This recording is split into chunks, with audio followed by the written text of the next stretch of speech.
4-9 მოსამართლე დავით კურტანიძე იმსჯელებს დაკავებული სფერო ინვესტის ხელმძღვანელის და არა მხოლოდ სფერო ინვესტის კიდევ ერთი თანამშრომლის გიორგი მურუსიძის საქმეზე. გიორგი მურუსიძე ამჟამად იმყოფება მიმალვაში და ცოტა ხანში გამოაცხადებს მასზე პროკურატურა ძებნას. მანამდე დღეს დაუსწრებლად დიდი ალბათობით დააკმაყოფილებს მოსამართლე პროკურატურის შუამდგომობას, რომელიც სფერო ინვესტის ხელმძღვანელისთვის და თანამშრომლისთვის ითხოვს პატიმრობას. რაც შეეხება თავად გივი წულეისკირის პოზიციას, ის დღეს გააჟღერებს მის პოზიციას სასამართლო პროცესზე, თუმცა მისი ადვოკატი აცხადებს, რომ არ ეთანხმება ბრალს. ის თხოვს დიდი ალბათობით დღეს ის შუამდგომლებს საგამოძიებო უწყების წარმომადგენელთან, ასევე მოსამართლესთან, რომ გირაოს სანაცვლოდ გაათავისუფლოს მოსამართლემ დარბაზიდან და ამის შემდგომ ის დაპირდება დაზარალებულებს, რომ აუნაზღაურებს იმ თანხას, რომელსაც ედავებიან. აქ საუბარია 20 მილიონ ლარზე.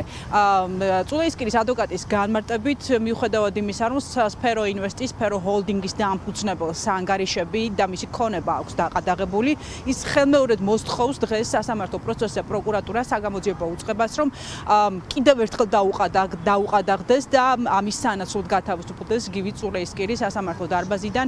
უფლებადამცველი აცხადებს, რომ წულეისკირის სახელზეა 25 მილიონი ლარის ღირებულების ქონება, რომელიც ამჟამად არის გაყინული. რა თქმა უნდა, დაცვის მხარე მოვითხოვთ გირაოს გამოყენების შუამდგომლობას თავაყენებთ, მიუთითებ გარკვეულ თანხას.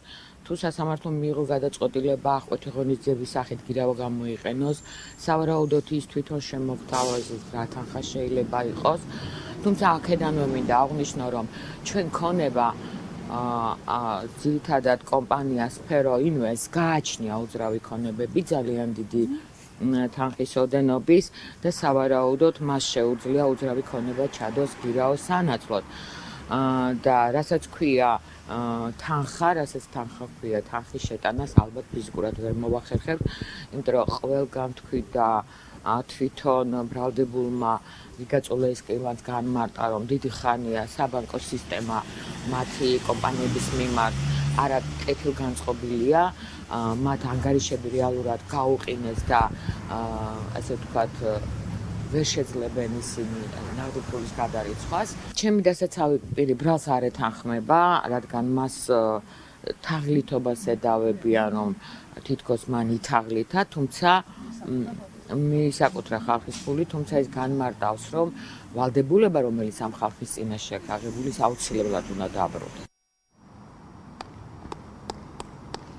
სფერო ინვესტის ხელმძღვანელების მიმართ სისხლის სამართლებრივი დევნა პროკურატურამ დაიწყო 2 თვის წინ, 2 თვის განმავლობაში აწარმოებდა ის გამოძიებას, თუმცა ხელბორკილი გივი წულეისკირს მას შემდეგ დაადეს, რაც შაბათის ეთერმა გაასაჯაროვა საგამოძიებო რეპორტაჟი, სადაც დაზარალებულები, აქ საუბარია 600-ზე მეტ დაზარალებულზე, საუბრობდნენ დანაზოგვის დაკარგვაზე, მათ თანხები ჩადეს ბინის სანაცვლოდ, ბინის ყიდვის სანაცვლოდ და საბოლოოდ დარჩნენ ღია ცის ქვეშ. აქ საუბარია მძიმე დაავადებების მქონე მოქალაქეებზე, მათ შორის ემიგრანტებზე, რომლებმაც დანაზოგი ბუნებრივია სფერო ჰოლდინგში ჩადეს. ისინი დღესაც შეიკრიბებიან სასამართლოში მოვლენ დიდი ალბათობით და დაელოდებიან მოსამართლის გადაწყვეტილებას. თავად გივი წულეისკირი მიმართავს დღეს მოსამართლეს და საგამოძიებო უწყების წარმომადგენელს, რომ გათავისუფლდეს გირაოს სანაცვლოდ და ამ გზით ის პირობას დადებს, რომ აუნაზღაურებს დაზარალებულებს ქონებას და თანხას, რომელიც ამ დროისთვის არის გაყინული პროკურატურის მიერ.